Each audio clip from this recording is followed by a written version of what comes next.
Hello and welcome to Community Matters, a podcast from the Canadian Association of Community Health Centres.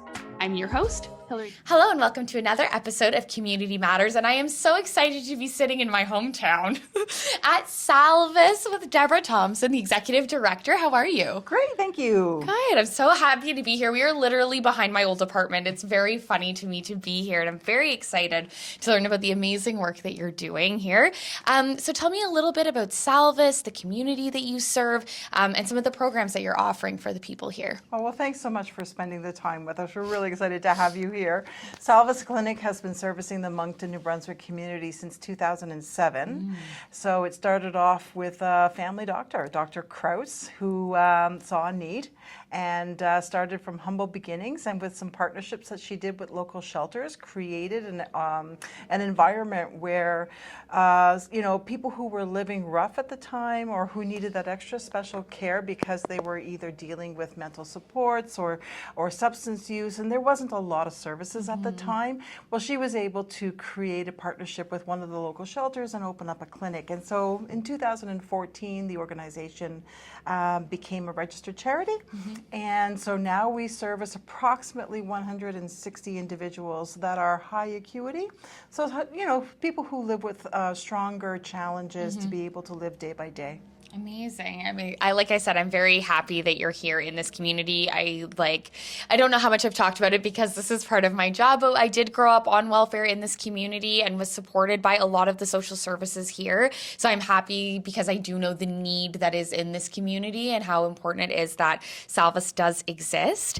I would be remiss, I guess, if I didn't mention that Horizon Health, which is the health authority by the government here in New Brunswick, is a part of Salvus's journey, but unlike other, institutions named Community Health Center, they might have a bit more of Horizon as a part of their levels of work, I guess. But Horizon does help Salvus a little bit.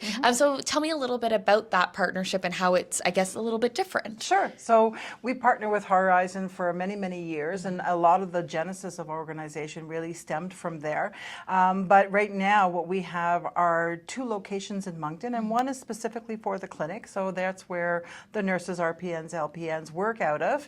And we also have a mobile bus that goes around to the shelters every day of the week. And so it's a combination of having our community navigators, people who have lived experience, will go on the bus with the nurses and they'll go to the shelters and they'll meet with clients in the shelter experience to be able to do primary care. So it's pretty amazing. They work not only within the shelter system, they also see people from the community, and not just people that would be typical clients of Salvus. They also roster other people as well. They're a very busy clinic, and they are always very supportive of the people that we serve. Amazing. So good to hear. And now you are also working in terms of with housing coalitions and groups that now exist in New Brunswick that I wasn't aware of, and in Moncton. So can you speak a little bit to, I guess, some of the partnerships that you have? Absolutely. So one of our biggest partners is the United Way of Moncton. They've been with us since day one, and so they own 5 or 6 properties that we do the case management of, but they are the property owners. And the other bigger entity in the organization and in the province is Housing New Brunswick. And so we have a partnership with 2 of their locations, and so we do the case management. Now that model is a 24/7, 365 model. So we're really excited to be able to work with Housing New Brunswick as well, because we recently just housed 7 people in one unit that those people together were on a wait list for housing of 12 years. And so we opened it up in the early this year, 2025. And so it's been great because people now have a place where they call their own, but they have somebody on staff that they can go to if they need help. Amazing. Yeah, so it's a great supportive model. It's working out well. We hope to have more in the future. Awesome. And you're also on, I think there's a board or a coalition for housing as well, correct? Well, it's called the GMHSC. It's the Greater Moncton Housing Steering Committee. And so it's made up of 32 organizations that work with the clientele that we work with. So some of them are shelters, some of them are support programs, YMCA, things like that. And so we meet on a monthly basis to go over, so what are some of the community needs, and how are we working effectively in the areas of advocacy and education. Because as you know, every community has its fair share of NIMBYism, and Moncton is a very welcoming, warm, connected community, but it certainly has a long way to go when it comes to NIMBYism. So, we're a growing community, as you know. Moncton is one of the largest growing communities in all of Canada.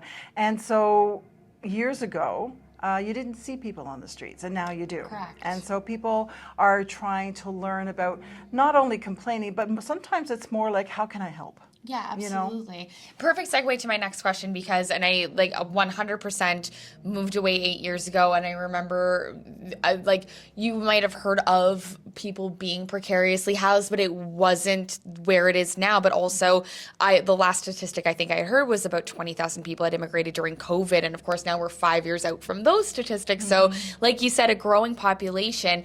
I'd love to learn more about the housing that you're in the middle of building, but also was part of that need, it sounds to me, is because the population has grown, immigration has grown, and there are more people on the streets who need these spaces. Yeah, certainly, and our growth has really been through partnerships. And so, the more partners we have, the more ability that we can bring on qualified staff to be able to case manage individuals who need that special touch.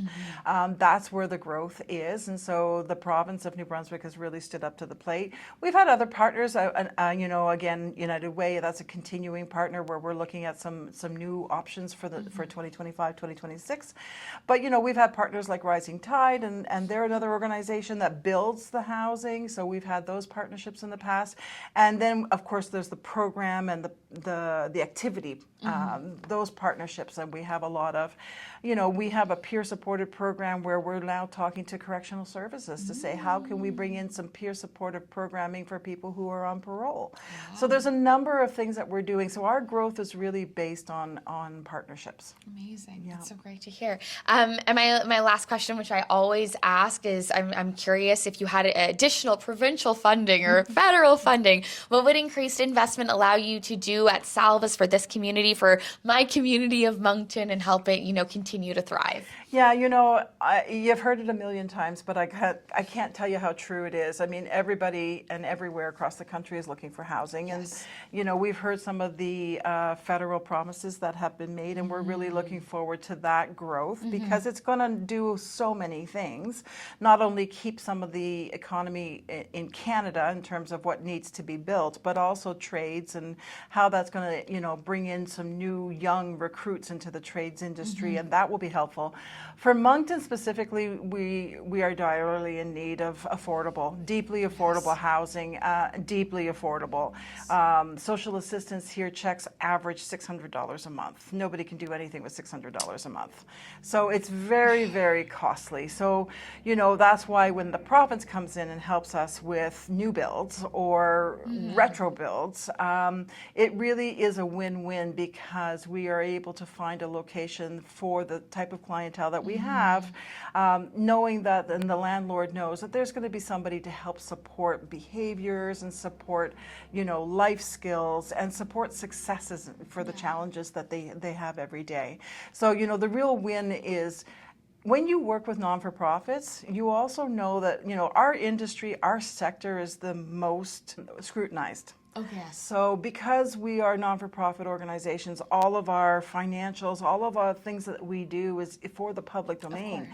And one of the things that I found working in a variety of nonprofits, both in Ontario and now in New Brunswick, is that we know how to leverage the dollar, to make really good business decisions, to leverage our community, volunteers, partners, to make things happen. And I think that if you can find a way, if the governments can find a way to say, listen, give the nonprofits the money that they need to run it, they will run it well. Yes. And they will run it with integrity, and you will see the positive benefits, not only to the client, but to the community. Absolutely.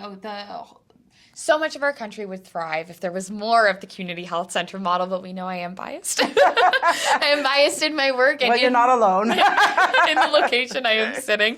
And I also, that number for the social insurance check, the social assistance, just staggering to me because my mom earned very little bit more than that. Yes. We were two. Yeah. So that means that there's no ratio, I guess, or barometer for increased, it's been years and inflation, and I'm just upset. I'm just upset at everything, but I am not upset that Salvus is helping my hometown and is here, and I'm so glad that you're a part of Catch and that I'm able to sit in my old neighborhood and have this great conversation with you, Deborah. Thank you so much for taking the time to chat and for continuing to support this booming and growing community. Absolutely, and we really are here as a service to help the community, to help the clients that we serve, to help the partners that we do. We love doing what we do, and we have a group of people and individuals that I just can't say enough about how wonderful the staff are because they really care. Amazing. And it matters. Amazing. Well, they are lucky to have you from Ontario, so thank you so much for your time. Thank you.